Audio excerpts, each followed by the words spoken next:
Buenas noches, Sheila.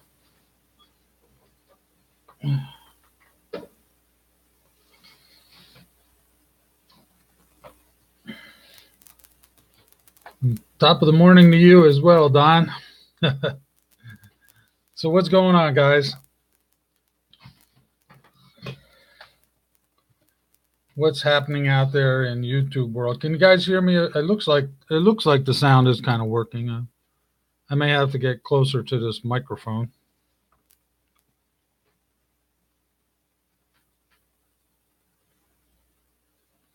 You know, I've been getting a lot of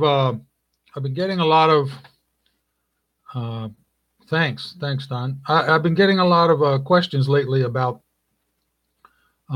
what it takes to get married in the Philippines, and thank you. And some of the questions always arise about the hey, Nilufar. It reminds me of Uzbekistan. We'll have to talk about that later. The one of the questions that arises a lot is the issue of an affidavit in lieu of a certificate of no marriage.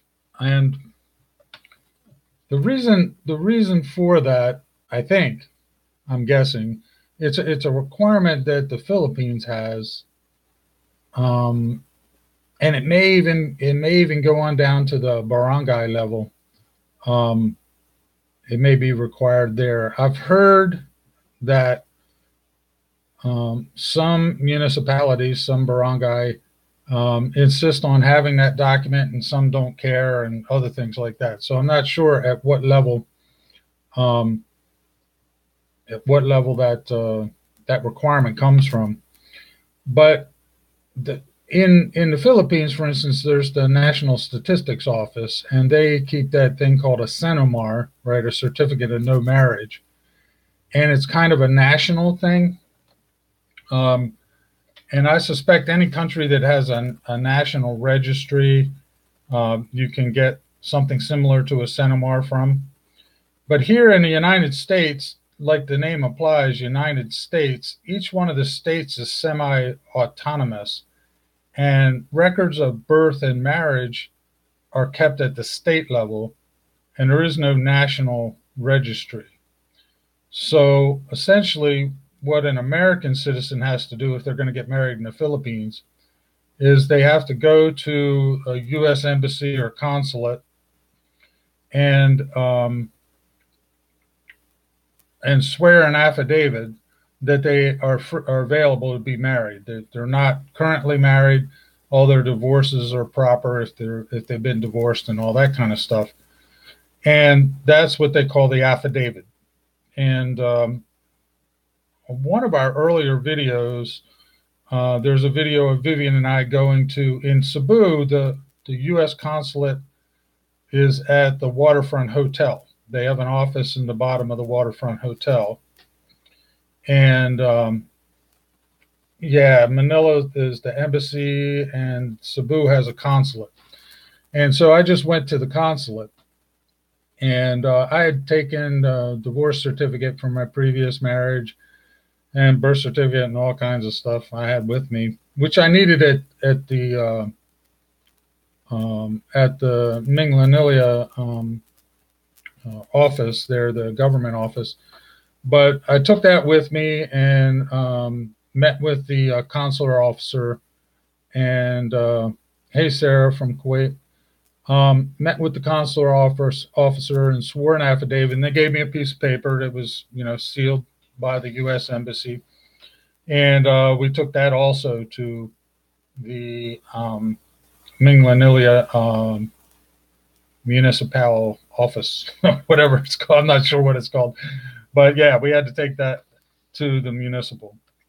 The other thing that some Americans forget is that the Philippines will also need a CENOMAR, not just on the woman, but also on the man. Whether or not you've ever been to the Philippines before, you still have to go get a CENOMAR, and they're going to run your name and everything through their database and make sure that you're also are not married. So they're pretty strict. Well, I mean, at least Minglanilla was pretty strict about it. I'm assuming that most places are going to be that way. So that's one of the questions that I keep getting. Looks like my friend Poppy. I'm not sure what that means, Hamper, but um, anyway, hi Kai.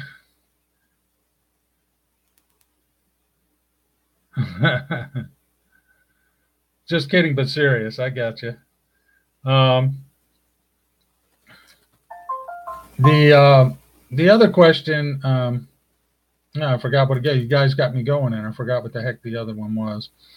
But anyway, so that's that. Oh, that was about the Centimar. So now, if you're planning that kind of a thing, what Vivian and I did was I wrote a letter, signed it, wrote a letter to the NSO, I guess it is, and authorized Vivian to go ahead and procure the Centimar on my behalf. So she already had that document. That was about a month or so, maybe a little more than that, before we got married. Otherwise, you may end up in the Philippines and you're only there for 3 weeks or something like that, or a month, and things drag out and you end up not being able to get married before you have to leave, and then you have to come back again at a later date and do it all over again. So, another thing that this is good news. Um, one of our subscribers, James O'Connor, his son. Now, of course, James is married to Maria. Maria is a yeah, yeah. The Centimar thing is pretty serious. But anyway, James O'Connor, one of our subscribers.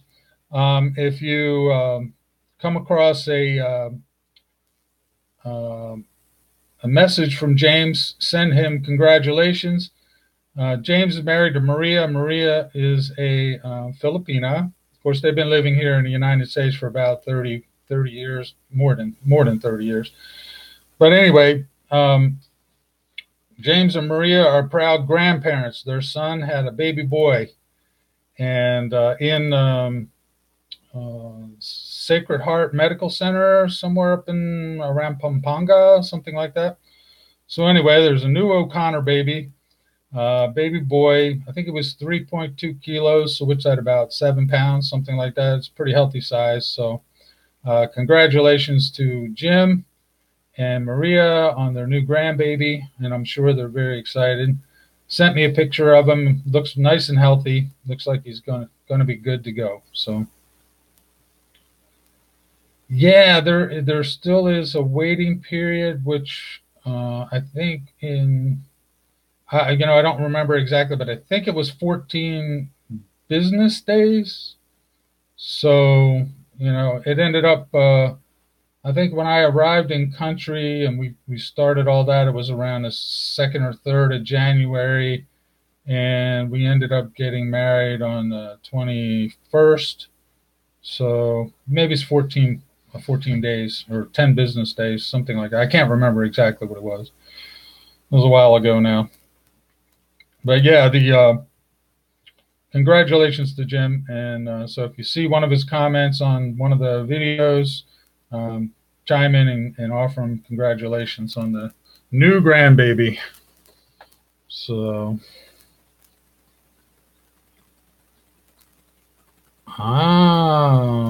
so going home from Saudi in December, huh? That's cool. Cool. Oh, it's funny. I was watching because I've been working out, I've been watching workout videos on YouTube, and what's the city, Dubai.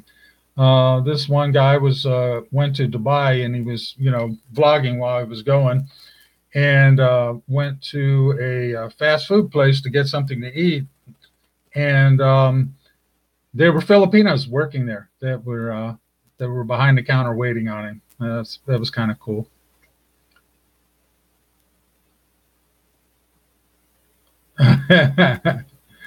Hey, Ann. Yeah, I'm.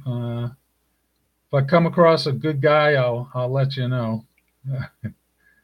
And I guess I'm not a very good judge of who are good guys and who aren't, but uh, there's a bunch of dating sites out there, and somebody was telling me, it might have been one of my son's friends was telling that a Viber or something like that is apparently you look at pictures of people, and if you swipe right, that means yay, and if you swipe left, it means nay, and then if somebody else sees your picture, if that person sees your picture and they do the same thing, um, the um, it's a match, and then you can communicate with this person somehow or whatever. I've not checked it out, but hey, Wang Wang, Singapore.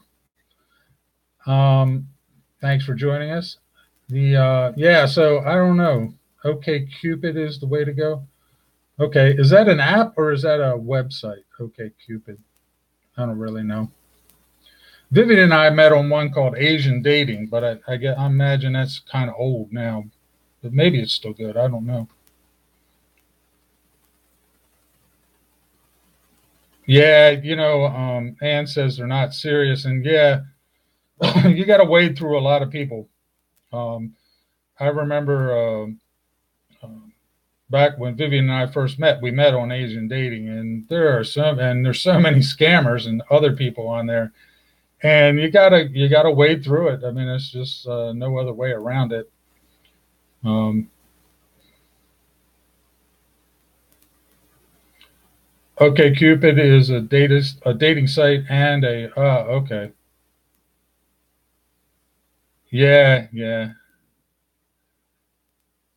But actually, it's funny. I was talking. We were just talking about James O'Connor and he and Maria having a new grandbaby. And um when I was talking to Jim about it, he goes, "Yeah, he met Maria the old-fashioned way. They wrote letters. And of course, that was 30 years ago, right?" So yeah, they. Hey, Joy Bell, good to see you. The So, like the old days, they wrote letters. Nowadays, we have all this electronics communication. Just like I can talk to you, I'm talking to you now, and you guys can feed back to me comments, and I can see what's going on. So, yeah, it's just a new medium, but it does work a little faster. Hey, Grace, how are you? How's Iraq, huh? Okay.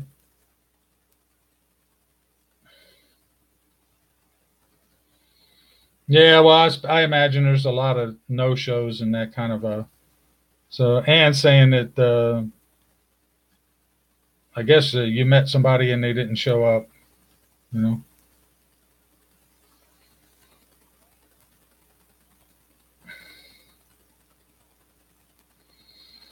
Hey, Brian. Yeah, yeah. Ohio. My daughter and my son-in-law live in Ohio, Columbus. Where in Ohio are you from? Are you from? Your wife's still in Angeles, huh? Okay, I see. Yeah, my son's doing his PhD work at Ohio State University. Son-in-law and my daughter, and they live there in Columbus, Ohio. Small world. It really is a small world.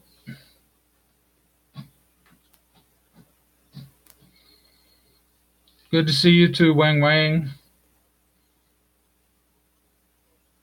Hi, Vivian.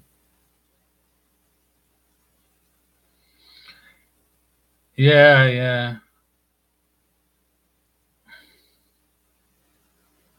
Thank you, Vivian. Perrysburg. I don't know where that's at.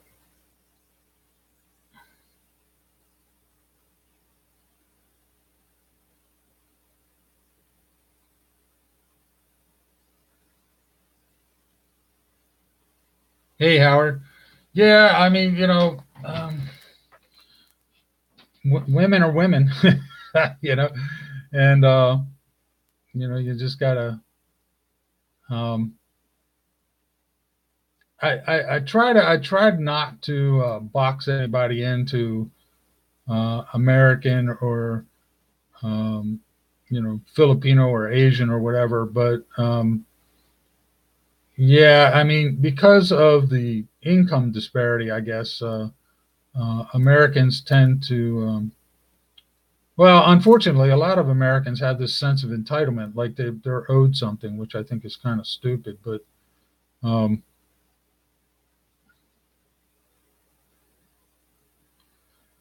yeah, so Sheila's saying that foreigners always blame the girls for being scammers. Yeah, I mean, there's going to be scammers, and it works both ways. I know of ladies that have been scammed, and Toledo, okay, Brian, and then the some of the scammers. I mean, some of the profiles aren't even the real person. I mean, it's some guy in Kenya or in Africa someplace can create a profile and just grab pictures off the internet and throw them up there and make it look attractive, and and then they try and bait you in, and you know um, you know the whole time they're laughing all the way to the bank, get you to send them money and all that kind of stuff. So you got to be very careful with that stuff. I ran across a lot of that back when Vivian and I were dating as well.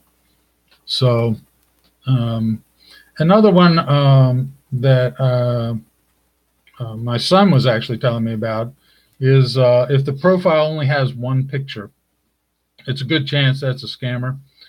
The other that I've seen, um, when I'm thinking back to when Vivian and I were dating, um, I would see, yeah, yeah, and Sheila, that's a lot of times that's what they go for the OFWs because they know OFWs have more money. Um, but one that I noticed back in the day was there were like seven pictures and two of them weren't the same girl. So when you look at the profiles of these folks, you want to check them out very carefully and make sure you know and even when you get past the profile, then you want to do something like go to Skype or and actually have a conversation with them. I've heard that some of the scammers have gotten so good that they'll actually have a cam of a girl talking to you, and it's still a scam. A lot of times it's just recorded ahead of time and they're playing it back. So yeah, you got to weed through all that stuff, and simply if something doesn't feel right about it, just block them and move on to the next one. That's the best thing to do.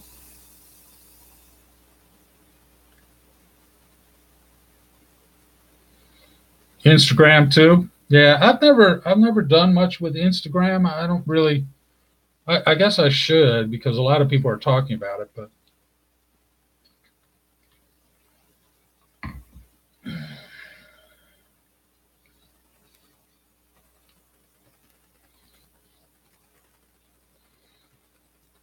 yeah, now the um,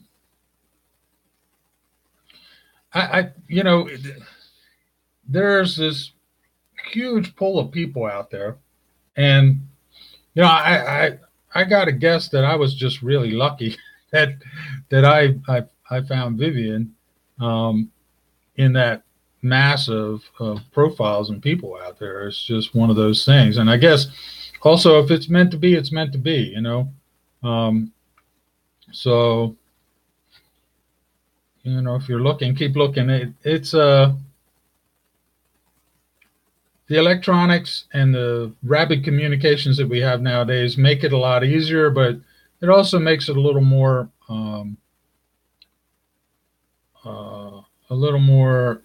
difficult to find the right person, I guess. You can get in touch with a lot of people. You can talk to a lot of people, and you can see a lot of profiles and all that kind of stuff. But actually weeding it out and getting down to that one person is kind of a difficult thing to do.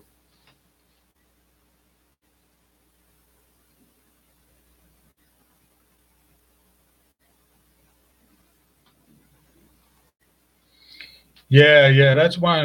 That's thanks, Sheila. That's one of the. Hi, Lucy. Yeah, Sheila, that's one of the reasons that you got to get. If you think you found somebody you like, get them on Skype or something like that, and actually have a conversation with them. And then um, if you notice any inconsistencies in that, you know, uh, just let it go, block them, and move on to the next one.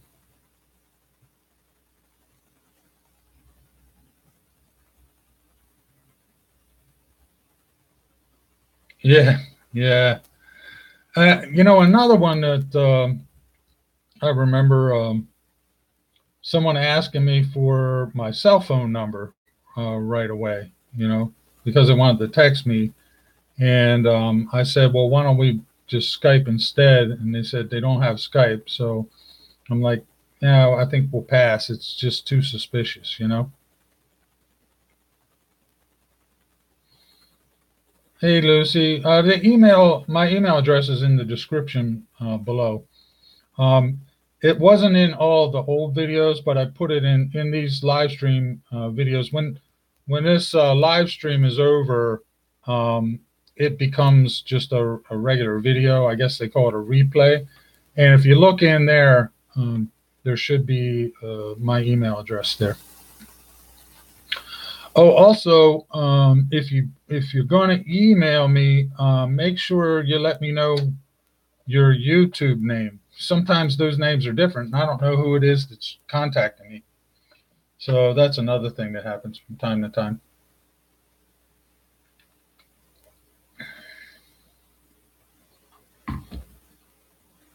Hey, Katrina May, welcome aboard. Thanks for joining us.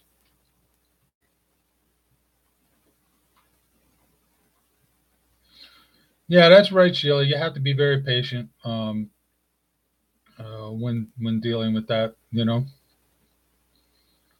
Just set aside some time, go through the profiles and see what comes of it.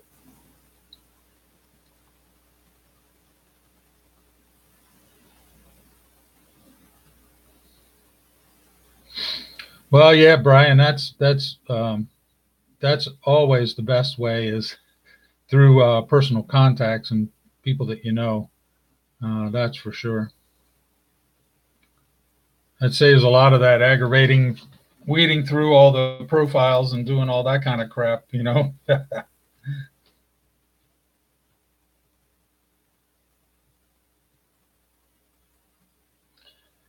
Yeah, I mean, I'm sure there are, a lot of crazy people, men and women, a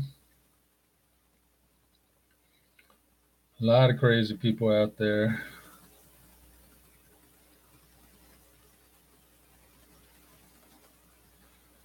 I'm looking.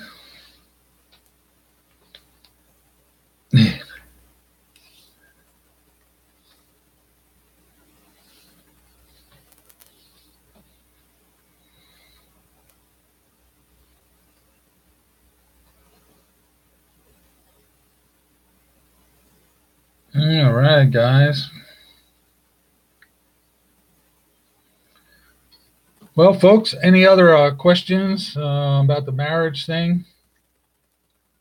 Or,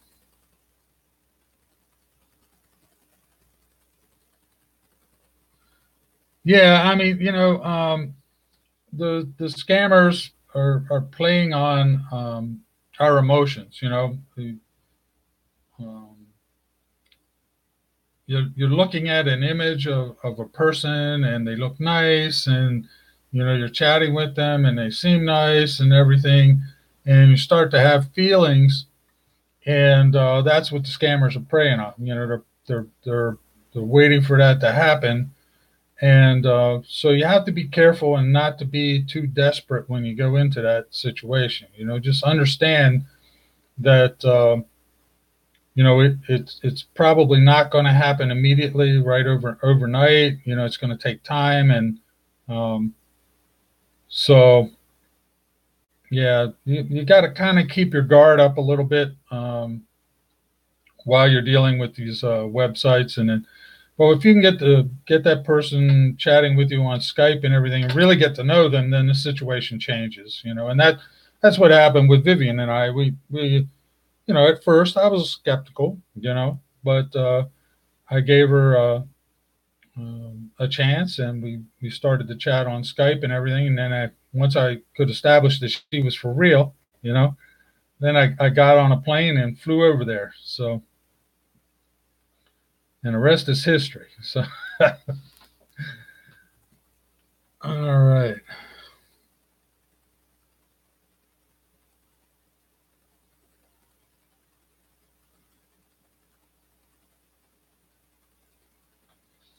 Well, guys, any other questions before I wrap this up? Questions about anything, really? Anything you want to know?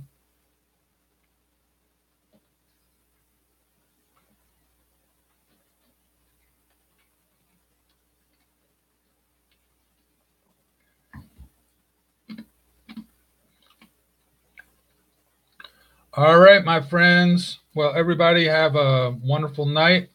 And in, in the Far East, over here in the West, have a good day.